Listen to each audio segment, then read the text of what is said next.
Assalamualaikum warahmatullahi wabarakatuh. A'udzu billahi minasy syaithanir rajim.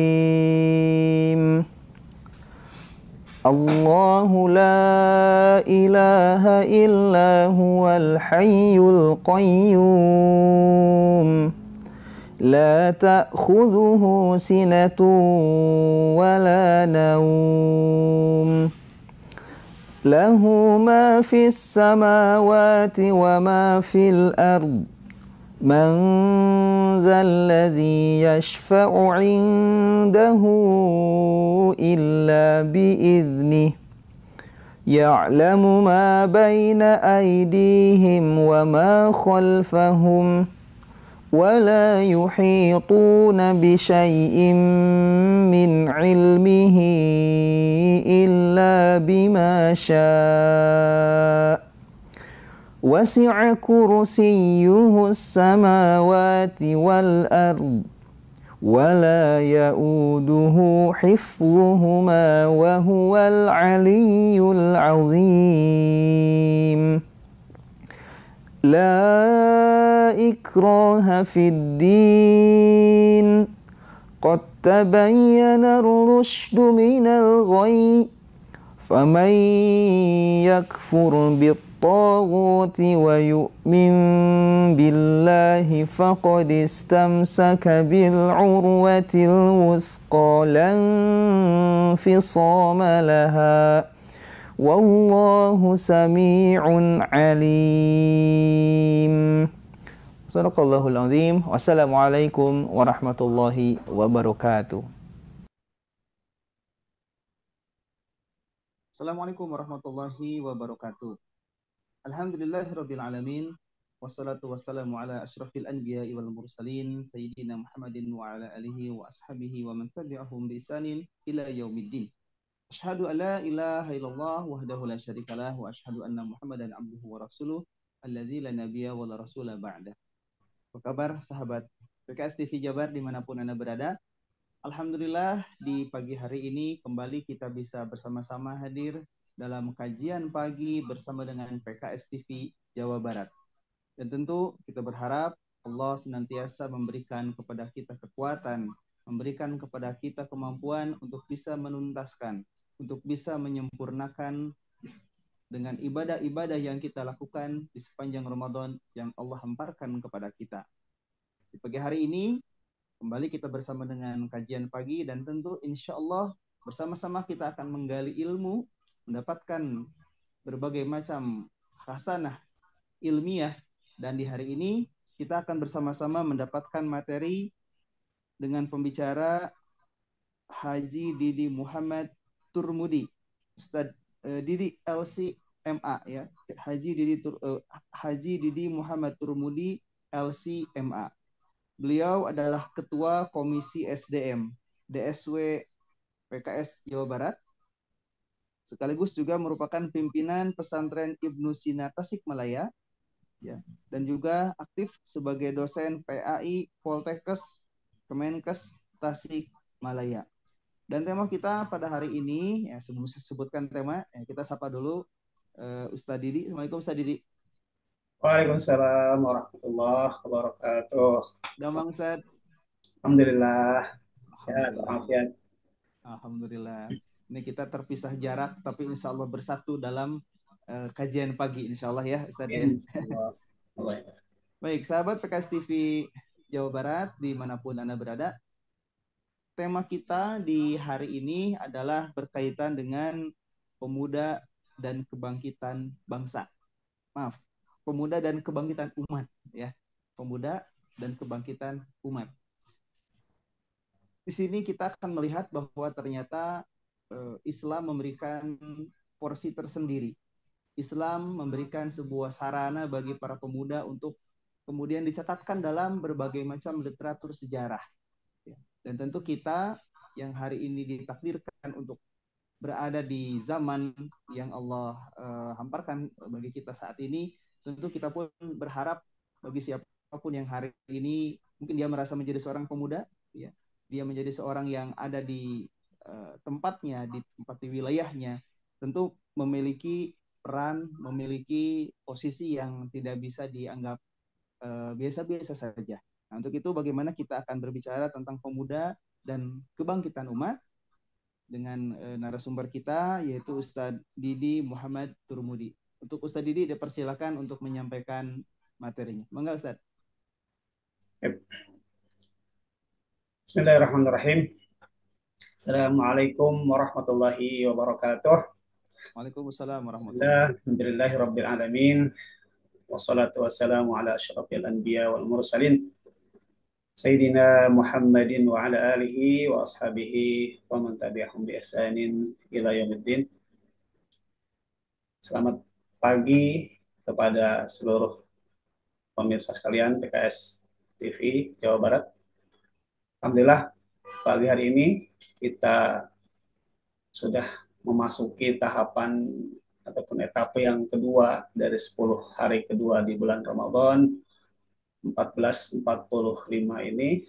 Semoga sisa hari-hari yang akan kita hadapi dalam bulan Ramadan ini kita bisa optimalkan, dan tentunya kita mengharapkan apa yang dikatakan oleh Allah Subhanahu wa taala dalam firman-Nya surah Al-Baqarah 183 bahwa dengan ibadah saum Ramadan, puasa Ramadan, kita diharapkan menjadi orang-orang yang muttaqin, la'allakum tattaqun.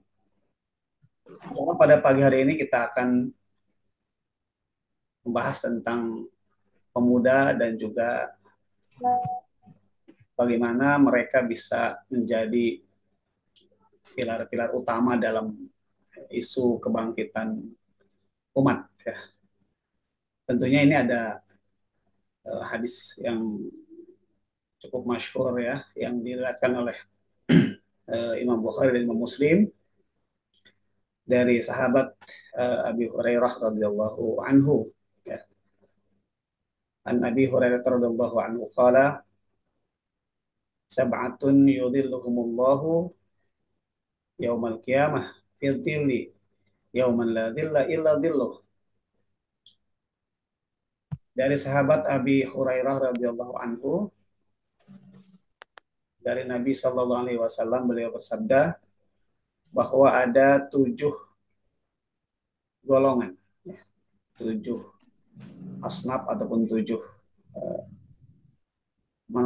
jenis ya, golongan manusia yang akan mendapatkan perlindungan dari Allah Subhanahu Wa Taala pada hari kiamat, ya, hari di mana tidak ada perlindungan kecuali perlindungan dari Allah Subhanahu Wa Taala. Disebutkan bahwa dalam hadis itu yang pertama adalah al-imamu al-adilu, ya, seorang pemimpin yang mempunyai karakter yang adil, ya, jauh dari kezaliman. Kemudian yang kedua, dan ini akan menjadi pembahasan kita, adalah wasyabun nasya'a fi ibadatillah, dan pemuda yang tumbuh, yang hadir dengan keadaan senantiasa beribadah kepada Allah Subhanahu wa taala. Yang ketiga, wa rajulun dzakarallahu fi khulwatin fafadat ainah. Golongan yang ketiga adalah seorang hamba yang senantiasa berzikir kepada Allah ketika berkhalwat ataupun bersendirian, dan kemudian mengalirkan air matanya karena teringat dengan dosa ataupun dengan kemaksiatan yang dilakukannya. Yang keempat, rajulun qalbuhu mu'allaqun fil masajid. Ya. Seorang hamba ataupun seorang laki-laki yang hatinya senantiasa terikat, ya, dengan masjid, senantiasa mengabdikan dirinya kepada Allah dan menjadikan masjid sebagai tempat untuk mengabdinya. Yang kelima, warajulani tahaba fillah istama'a alaihi wa tafarraqa alaihi. 2 orang laki-laki yang senantiasa mencintai karena Allah, berkumpul ataupun berpisahnya adalah murni karena Allah Subhanahu wa taala. Yang keenam, warajulun da'athu imra'atun dzatu mansibin wa jamalin ila nafsiha faqala inni akhafullah. adalah apabila seorang laki-laki yang digoda oleh seorang perempuan yang mempunyai status sosial yang tinggi, kemudian mempunyai kecantikan, mengajaknya untuk berbuat maksiat, tapi kemudian dia mampu sanggup mengatakan ini akhafullah, menolak dengan mengatakan bahwa saya takut dengan azab Allah Subhanahu wa taala. Dan yang ketujuh dari tujuh golongan ini adalah rajulun tasaddaqa bisadaqatin fa akhfaha hatta la ta'lamu shimalu ma sana'at yaminu. Seorang laki-laki yang bersedekah secara sembunyi-sembunyi, ya, secara rahasia, sampai kemudian saking rahasianya, ya, seakan-akan tangan kiri tidak mengetahui apa yang diberikan oleh tangan kanan. Jadi pada hadis ini ya kita akan fokus kepada golongan yang kedua, ya, yang berhubungan dengan pemuda dan bagaimana kiprahnya dalam kebangkitan umat. Dalam makna pemuda ini, ya, para ulama memberikan beberapa pendapat, ya, tentang apa itu makna pemuda. Seorang ulama yaitu Syekh Ibnu Athir, ya, yang disebut dengan syabun, ya, dalam hadis tadi adalah seseorang yang hitungannya adalah dimulai dari mencapai usia baligh. Baligh itu kalau untuk laki-laki, ya, biasanya dimulai dengan beberapa ciri, ya. Dia sudah bermimpi, ya, yang kemudian dalam mimpinya sampai mengeluarkan air mani. Kemudian juga ada beberapa ciri yang lainnya, ya, mulai tumbuh bulu di beberapa bagian yang sensitifnya. Adapun kalau balik bagi perempuan itu biasanya yang lebih populer ketika dia sudah mendapatkan haid, ya.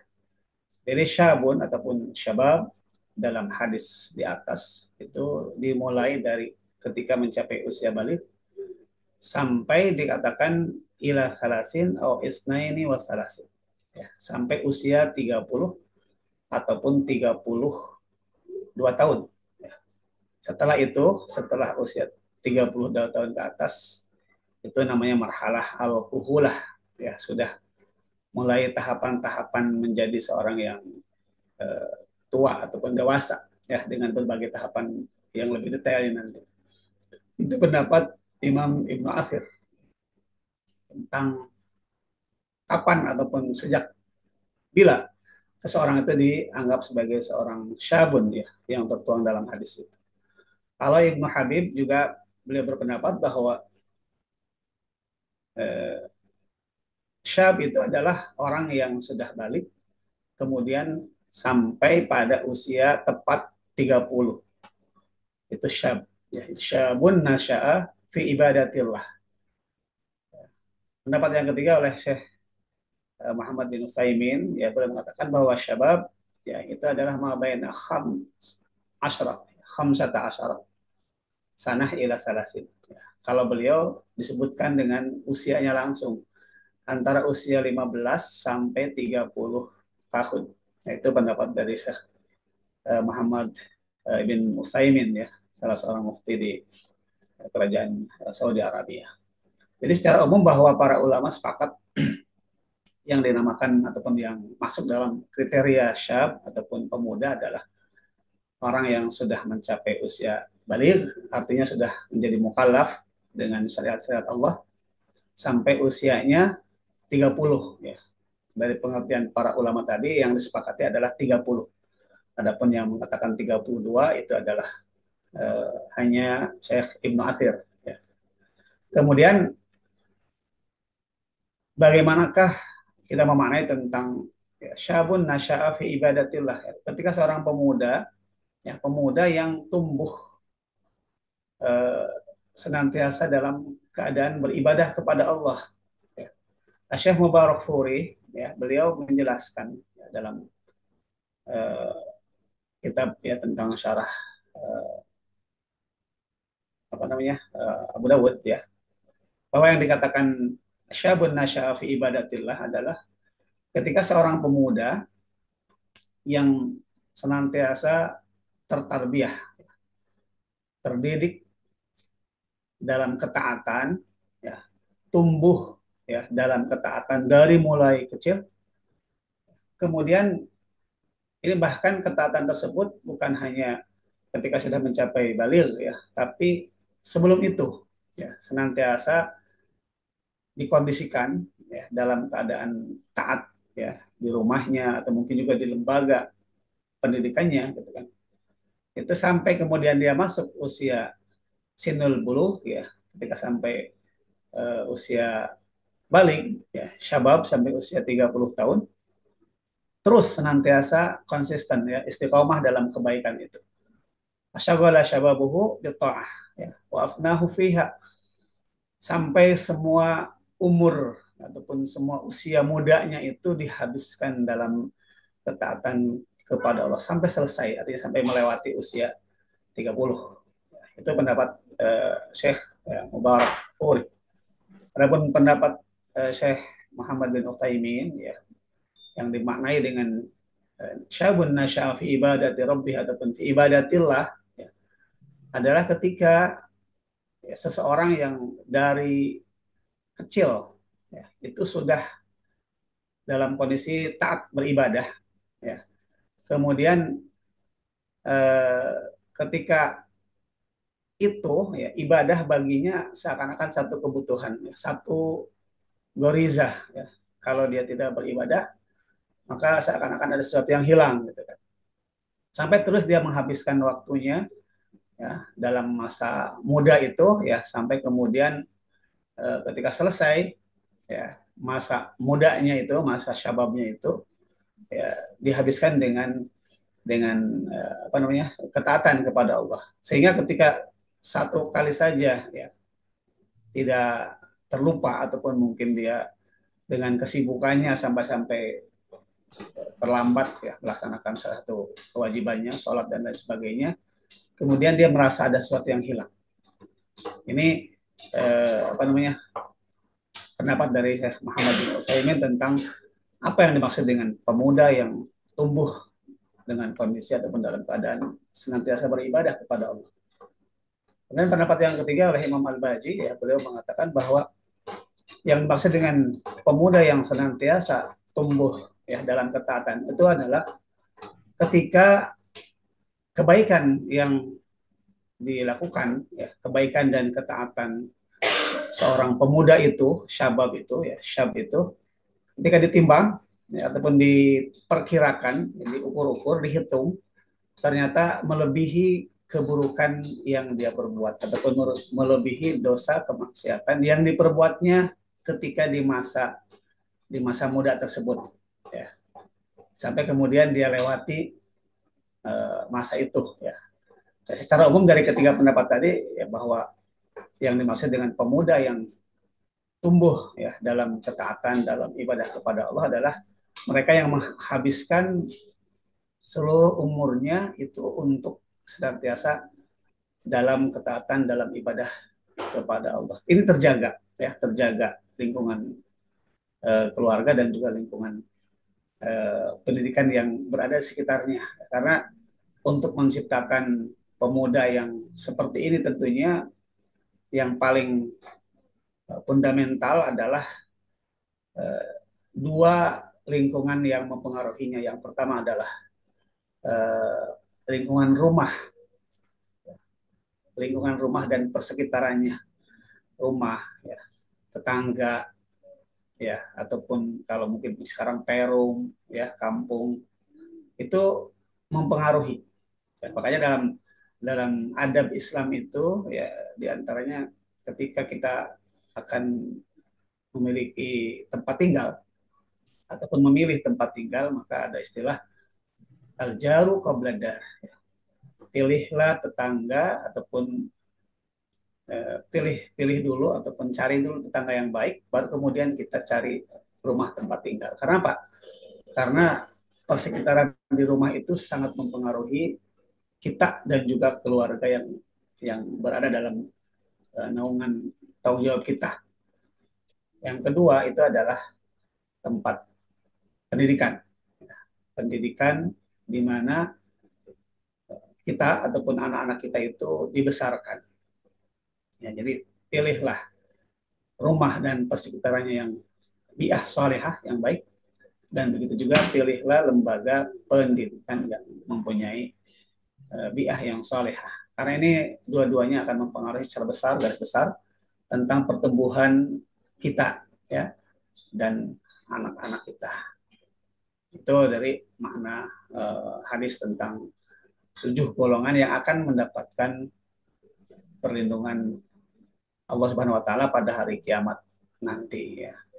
Kenapa dilindungi? Kenapa harus dilindungi? Ini harus dijelaskan secara clear ya, bahwa pada hari kiamat ya, sekarang saja ketika kita hidup di dunia ya, bahwa jarak antara matahari dengan kita ini itu 78 saat ya, 78 detik baru sampai ya, itu jaraknya hampir jutaan kilometer ya.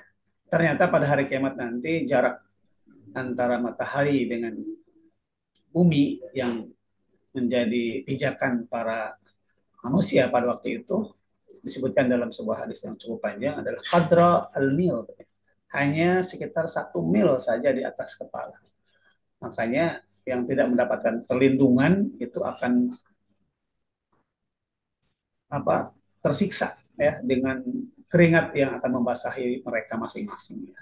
Dalam hadis ada yang mengatakan ada yang disebutkan bahwa ada yang keringatnya sampai ke mata kaki ya, ada yang kemudian juga ada golongan orang-orang yang keringatnya sampai ke lutut ya, ada yang sampai ke pusat gitu kan, bahkan ada yang sampai ke dada, bahkan ada yang ditenggelamkan dengan keringatnya ya. Sesuatu yang tentunya di luar nalar kita sekarang ya. Tidak bisa kita bayangkan seperti apa akhirat nanti ya, antara jarak antara matahari dengan bumi dengan manusia yang ada di bawahnya. Makanya ada 7 golongan. Sebenarnya penyebutan sabatun ya, jumlah golongan ini juga tidak hanya 7 ya, karena ada beberapa hadis yang lain yang menyebutkan ada golongan-golongan lain yang tidak termasuk dalam hadis ini. Kembali kepada materi pokok kita ya, tentang bagaimanakah pemuda yang bisa diharapkan ya, pemuda yang tadi yang taat dan ibadahnya dari awal betul-betul konsisten istiqomah, ini bisa menjadi orang-orang yang bisa menjadi agen-agen perubahan ya. Kalau kita melihat dalam realita sekarang ya, sekarang di zaman yang sudah semakin tidak jelas ya aturan-aturan dunia ya, karena orang sudah banyak yang melupakan aturan-aturan ilahiyah ya Allah Subhanahu wa taala. Pemuda pada zaman ini ya di sekitar kita ya, mungkin kita turut prihatin lah gitu kan. Munculnya istilah hedonism ya, hura-hura. Ya, masih banyak anak-anak muda kita ya yang hidupnya ya memang dalam istilah syariat juga gitu kan. Kenapa pemuda dalam hadis ini dibedakan ataupun diberikan keistimewaan mendapatkan perlindungan? Karena memang pada hakikatnya usia muda ya, tadi usia 15 ya, 20, 25 sampai 30 tahun itu memang usia yang penuh dengan hura-hura ya. Dan kita lihat fenomena sekarang ya lebih kurang ya dominasi kehidupan glamour gitu. Anak-anak muda kita ya seperti itu. Makanya kalau ada pemuda yang nasya'a fi ibadatillah, nasya'a fi ta'atillah, itu sangat-sangat istimewa ya, sangat-sangat jarang. Dan mahal harganya Ustadz ya. Betul ya. Apalagi pernah ada survei ya, walaupun survei sudah cukup lama ya, sekitar tahun 2010-an ya. Ini identik lah ya, memang identik bahwa pemuda itu memang punya nafsu yang menggelora gitu kan, punya pokoknya kadang cita-citanya pun ya betul-betul setinggi langit gitu ya. Bahkan dalam sebuah hadis dikatakan bahwa Allah sangat takjub ya. Allah sangat apa namanya betul-betul takjub dengan pemuda gitu kan yang tidak pernah tersentuh dengan hal-hal negatif selama usia mudanya. Gitu kan. Hmm. Ini sesuatu yang sangat-sangat membuat Allah saja takjub gitu dengan ajabannya. Ya jiballahu gitu kan asyabab ya laisa lahu minas subuwah gitu kan.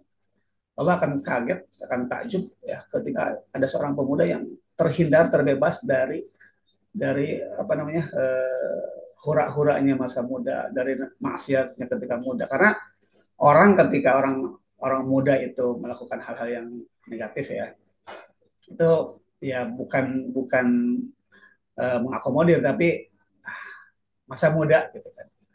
Hmm. Orang muda gitu kan, darah muda. Jadi seakan-akan memang memang itulah saatnya mereka apa namanya mengaktualisasikan gitu kan berbagai macam apa namanya hal-hal yang menjadi keinginan dalam jiwanya gitu kan yang notabene adalah hal-hal yang negatif. Dengan demikian gitu apakah agama kita ya yang menjadi agama rahmatan lil alamin ya menjadi rahmat untuk setiap manusia ya bisakah membangkitkan kembali ya roh daripada hadis tersebut ya, yang artinya bisa nggak kita uh, memunculkan kembali ya para profil ya pemuda-pemuda yang bisa dari awal dari mulai masa muda tuh betul-betul tersibukh ya, ataupun terwarnai dengan apa namanya dengan hal-hal yang positif terutama hal yang sifatnya keagamaan ya. Di saat ketika ini di masjid saja mungkin ya mayoritas terutama di desa-desa ya di kampung-kampung yang para peserta tarawih kita ini masih jarang yang anak-anak usia apa muda itu dengan semangat ya ikut 70 banyaknya Ustaz. dari awal Ikut sampai semua ya. akhir nih. Ini sangat-sangat jarang ya. Apalagi sekarang program-program di sosmed ya, di TV ini sudah juga banyak. Sekarang isu yang muncul kan apa namanya orang-orang yang noni ya masuk ikut-ikutan berbuka ya. Ini juga ya kalau kalau apa koridornya adalah dalam rangka saling menghargai apa namanya antar umat beragama, alhamdulillah. Tapi kalau kemudian eh, akan ada malah hal yang kurang harmonis dari itu, mungkin perlu kita antisipasi dari awal. Begitu juga dalam acara-acara TV ya, ataupun masih ada simbolisasi Islam. Ya, jadi hanya simbol saja ketika ada nasid-nasid yang ya kalau Ramadan muncullah nasid-nasid religi gitu kan, nasid-nasid yang Islami ataupun apa namanya drama-drama ya, sinetron-sinetron yang itu alhamdulillah lah masih bagus gitu. Tapi jangan sampai ini hanya simbolisasi agama saja dan pada musim-musim tertentu ya, bukan sepanjang tahun gitu kan. Dan kemudian hanya menjadikan Islam sebagai ritual ya, hanya sebagai agama yang ritual. Ya, ketika ada hal-hal yang sifatnya ritualitas muncul ramai kemudian tapi ketika tidak ada ya tidak ada yang ikut ya dalam acara-acara tersebut. Tetapi tentunya kita harus tetap optimis. Ya. Tidak mungkin Rasulullah SAW memberikan satu motivasi yang kuat ya bahwa akan muncul ya. Karena apa? Karena kalau kita melihat sejarah sendiri nanti kita akan jelaskan di ke depan bahwa hampir semua ya hampir semua mayoritas orang-orang yang berada di sekeliling Rasulullah itu adalah masuk dalam kategori syab ya syabab yang didefinisikan oleh para ulama tadi. Kita optimis ya dengan idealisme tentang kebangkitan. Ya, karena dalam Al Imran ayat 140 Allah berfirman, "Wa tilkal ayyam nudawiluha bainan nas." Akan ada pergantian kekuasaan, pergantian peradaban. Kalau dulu memang kita yakin dan kita bangga ya bahwa peradaban Islam pernah menjadi peradaban yang dominan di dunia, bahkan menjadi menjadi contoh untuk peradaban-peradaban yang lainnya, maka bukan sesuatu yang mustahil ya. Dengan firman Allah, wa tilkal ayyamu nudawiluha bainan nas. Hari demi hari itu akan terus bergulir di antara manusia. Ya, perpindahan kekuasaan, perpindahan peradaban. Kalau sekarang mungkin yang menguasai masih kapitalisme gitu kan. Ada sedikit mungkin apa namanya? Komunisme ya di beberapa negara yang cukup besar. Maka sudah saatnya ya kita akan memunculkan pemuda-pemuda yang membawa Islamisasi dalam kehidupan. Yakin bahwa Allah berfirman dalam surah yang lain atau ayat 33 ya, wallazi arsala rasulahu bil huda wa dinil haq. Ya, janji Allah ini pasti akan memenangkan agama yang benar ini, agama Islam. Dan tentunya diharapkan yang menjadi pionir, menjadi dai-dainya adalah para pemuda. Ya, yang akan kita kita munculkan.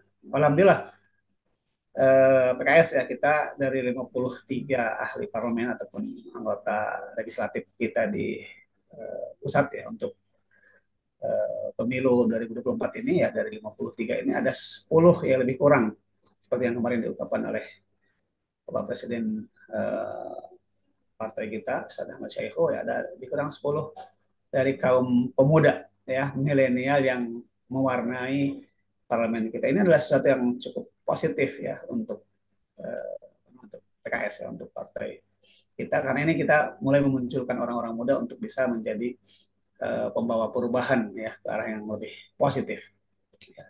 Dan ingat gitu kan, la tazalu ta'ifatun min ummati zahirina 'alal haqqi la yadurruhum man khadalahum hatta ya'ti amrullahi wa hum kadzalik. Ya. Bagaimana ketangguhan pemuda-pemuda Palestina ya, dengan peralatan tempur yang sangat sederhana ya, yang tidak secanggih yang dimiliki oleh tentara Zionis Israel, tapi mereka tangguh bisa mempertahankan kota Gaza, ya, kota terakhir yang menjadi simbol kekuasaan ataupun kepemimpinan orang-orang Palestina di sana. Sampai sekarang, qadarullah Allah masih melindungi dan masih tetap teguh ya. Bahkan sekarang kota yang terakhir adalah kota Rafah, ya, perbatasan antara Mesir dengan Palestina. Ini muncul pemuda-pemuda yang seperti, dan bukan sesuatu yang instan. Ya. Ini hasil tarbiyah, hasil pendidikan yang cukup panjang gitu kan, dari seorang Syekh Al-Mujahid ya, Syekh Ahmad Yasin. Jadi para pemuda ya, tentunya kalau ingin memunculkan, kalau ingin bangkit kembali menjadi pionir ya perubahan untuk kebangkitan umat ya, yang pertama ya, mereka harus memahami tentang peran pemuda dalam sejarah kita. Nah, tadi saya sebutkan bahwa hampir semua mayoritas sahabat-sahabat Rasul ini adalah para pemuda. Ketika Rasulullah SAW diangkat menjadi Nabi dan Rasul di usia 40 tahun, maka beliau dikelilingi oleh seorang Abu Bakar As-Siddiq, usianya 37 tahun. Beliau juga didukung oleh seorang Abdurrahman bin Auf, 30 tahun. Seorang Umar bin Khattab, 26 tahun. Seorang Mus'ab bin Umair, ya, duta pertama ke kota Madinah, 24 tahun. Seorang Sa'id bin Zaid, 20 tahun. Ya. Bahkan Al-Arqam bin Abil Arqam, Talha bin Ubaidillah, Zubair bin Al-Awwam, Ali bin Abi Thalib itu usianya 12 tahun ke bawah. Ali yang paling kecil waktu itu sekitar 8 atau 10 tahun. Jadi Masya Allah gitu kan. Setelah itu, ya setelah mereka ditarbiyah ya, dengan tarbiyah Rasulullah SAW, maka dalam kurang lebih ya 35 tahun setelah itu Persia kemudian Romawi ya berhasil menjadi salah satu dari wilayah Islam. Itu karena apa? Karena pemuda ya. Makanya Imam Syafi'i dalam dalam syairnya gitu kan, wadul fata ya wallahi bil ilmi wal iman idza lam yakuna la'tibara lidzati. Kata Imam Syafi'i bahwa pemuda itu ya, ciri khasnya ada dua. Yang pertama dia mempunyai ilmu, kapasitas keilmuan. Yang kedua dia mempunyai kualitas keimanan. Kalau pemuda tidak mempunyai sesuatu yang bisa dijadikan apa namanya ciri khasnya, ya. Tidak ada ilmu yang dia dapat, ya, ilmu apapun yang mempunyai yang menjadi kelebihan dia, ya, ataupun takhasus, ya, kepakaran dia, kemahiran dia. Nah, itu tidak akan tidak akan dianggap oleh masyarakat. Yang kedua, tentunya dia punya kualitas keimanan. Ilmu tanpa iman tentu dia akan jadi lumpuh, ya, tidak bermakna di hadapan masyarakat. Yang kedua, ya, para pemuda ini kalau ingin muncul menjadi agen perubahan kebangkitan umat, ya, dia harus tahu bahwa dalam diri pemuda ini ada terkumpul berbagai macam hal-hal yang positif, ya, hal-hal yang tidak dimiliki oleh golongan-golongan yang lainnya. Ya, di antaranya dia pemuda itu mempunyai kuwatus syabab. Ya. Pada saat itu mereka mempunyai berbagai macam kekuatan yang memang sudah berkumpul di dalam dirinya. Fisiknya dalam kondisi yang kuat, ingatannya kuat, ya, irodat ataupun cita-citanya juga sangat kuat. Ya. Ini hanya dimiliki oleh para pemuda. Pemuda mempunyai kekuatan, ya, al-ata bila tahazub. Ya, mereka mampu memberi, ya, kontribusi tanpa mengharapkan imbalan. Gitu. Makanya kan kalau lembaga-lembaga sosial itu kan biasanya banyak tuh, ya, para volunteer itu kan anak-anak yang mungkin baru lulus SMA ataupun mungkin yang sudah kuliah belum mendapatkan job gitu kan. Mereka mampu, mau gitu kan, semangat gitu kan, menjadikan relawan-relawan, ya, untuk kerja-kerja sosial tanpa mengharapkan. Maka mereka tidak mengharapkan hal-hal yang sifatnya materi. Ya, cukup diberikan apa namanya dukungan gitu, artinya mungkin akomodasi dan apa yang sewajarnya itu bagi mereka sudah cukup. Karena itu adalah ciri khas anak muda gitu. Pengabdian Ustaz ya. Betul, banyaknya lebih kepada pengabdian. Ya. Mereka juga adalah kaumun amaliyun, lebih banyak bekerja daripada. Nah, jadi kalau kalau ini sangat apa namanya sangat tidak biasa kalau ini mungkin ya kita perlu ini ya memang memang ada orang yang memberikan apa namanya statement bahwa anak-anak Gen Z ini seakan-akan kaum rebahan gitu ya. Ini sebenarnya harus harus dilawan gitu kan. Oke lah, Gen Z yang belum tersentuh itu oke lah kaum rebahan. Tapi kalau Gen Z yang sudah tersentuh dengan tarbiyah ini harus menjadi kaumun amaliyun gitu kan. Orang yang senantiasa bekerja gitu kan. Apapun lah pokoknya nggak kata orang Sunda mah tidak apa namanya tidak pilih-pilih, ya, apapun pekerjaannya dia buat. Ya.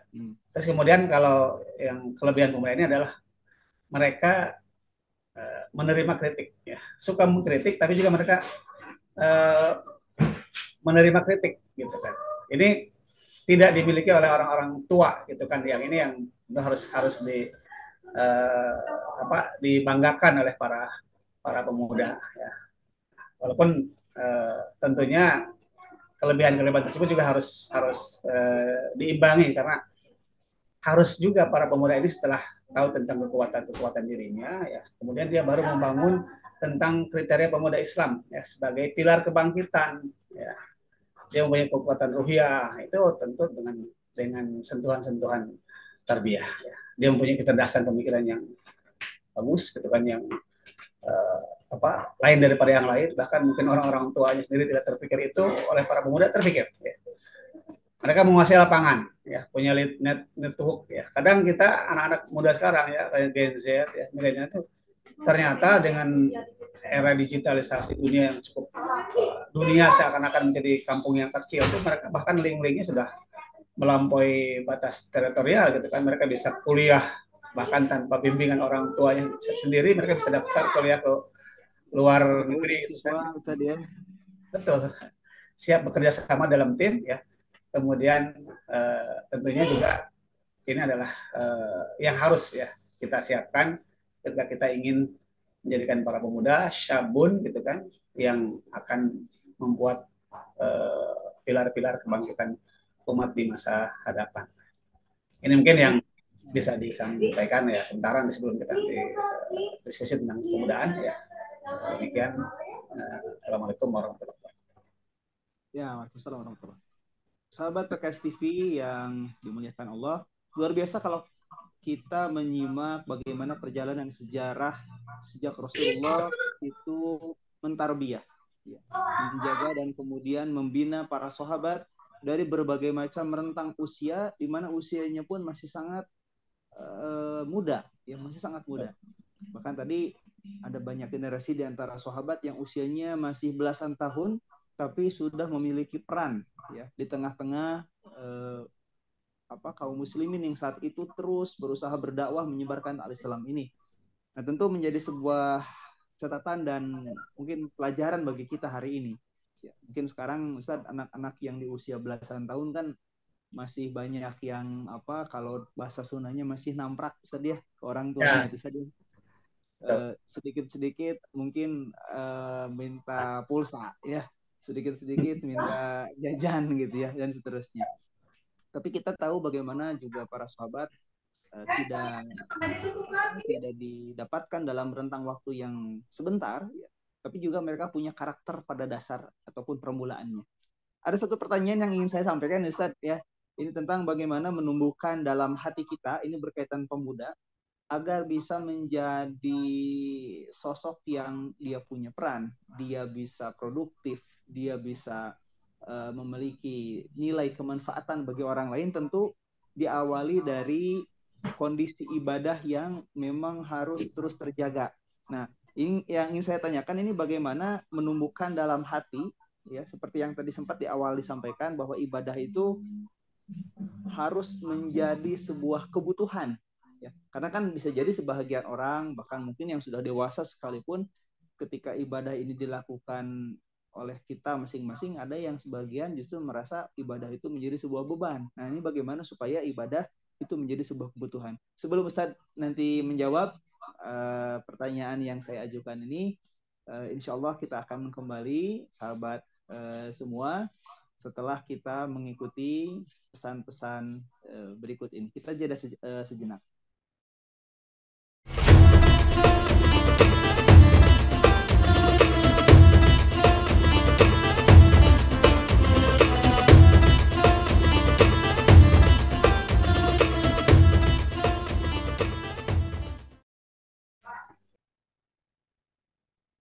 Ya, sahabat PKS TV dimanapun Anda berada, masih bersama dengan kajian pagi PKS TV Jabar, dan hari ini insya Allah kita masih bersama dengan pembicara kita, narasumber kita di pagi hari ini bersama dengan Haji Didi Muhammad Turmudi LC.MA. Dan bahasan kita hari ini adalah tentang pemuda dan kebangkitan umat. Nah, tadi saya ada satu pertanyaan Ustadz, berkaitan dengan bagaimana kita bisa menumbuhkan semangat dalam hati kita. Tadi gambaran bagaimana kita bisa berperan. Seorang pemuda bisa punya posisi di tengah-tengah masyarakat, bisa punya peran dalam keinginan kita umat ini menjadi umat yang tegak di tengah masyarakat. Nah, tentu dasarnya adalah kekuatan ruhiyah kita. Nah, bagaimana menumbuhkan ibadah ini menjadi bagian sesuatu yang memang merupakan kebutuhan kita. Ini sebagai penjelasan terakhir, barangkali sebagai juga penutup di rangkaian kajian pagi di hari ini. Bangga, Ustaz.